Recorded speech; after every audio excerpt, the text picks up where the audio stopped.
Last week, police arrested 4 suspects identified as Maska Herbert, Mwanguzi Dick, Kato Dixon, and Tumkonde Peter, all residents of Lusanja Zone in Kites Parish, Kasangati Town Council in Wakiso District, for unlawful possession of 15 wild bird species, including the Marabou storks. According to preliminary investigations, it is alleged that the captured birds were intended for sale to Congolese individuals who are currently on the run, along with Innocent Banarasa, who is believed to be the ringleader of the group currently in detention. The police spokesperson, Fred Enanga, has therefore revealed that police are investigating these circumstances. Efforts are in place to trace for the ringleader, called Innocent Banaras, of Congolese origin. The wild birds were being captured and sold to Congolese buyers. So there have been profiteering from this business in Marabou stocks, which they have been transporting to Congo. So we want to establish the motive. For what purposes is it that these Marabou stocks are on demand in the neighboring Congo?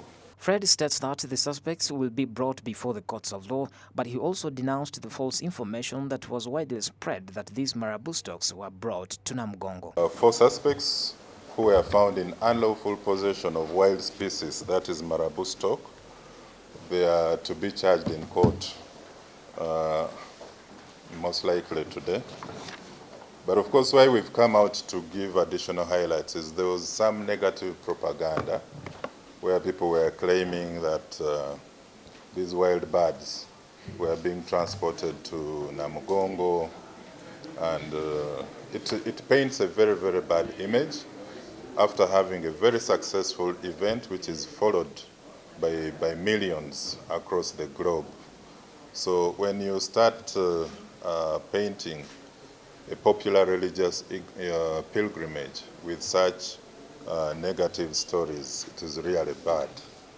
In the same joint press conference, Uganda Prison and the National Identification and Registration Authority, NIRA, cautioned Ugandans against conmen that solicit money from them and promise them jobs from the Uganda prison and speed up their ID registration process. After advertising, we announce the dates we are going to do recruitments, and we go and conduct the recruitments. We go through the stages for oral, written, medical examination, and people join Uganda prisons at no coin, at no cost. So by the time you listen to a person asking for money, that is the beginning of the failure of you to get the job with Uganda Prison Service. So I am appealing to the peaceful wananchi, please don't enrich the economy. Government jobs are free. Prison jobs are free. They are only competed for in a fair and just manner. Even last week we arrested one Badach Samuel Chigongo from Kasese, who was fleecing our citizens of their hard-earned cash by promising them to give them national IDs within just 2 days or 3 days. Yet we all know that to get a national ID, it will take you at least a fortnight or 2 weeks. We were alerted by some whistleblowers who approached us at office and alerted us of the ongoing scam and the people involved.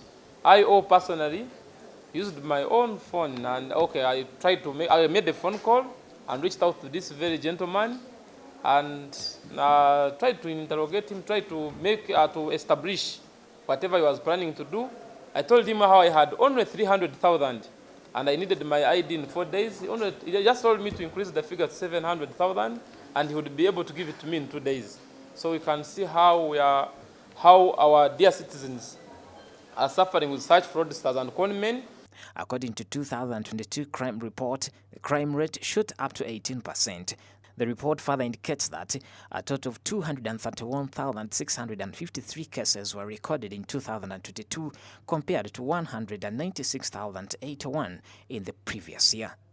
Pedson Mumbere, Smart24 TV, Business Today.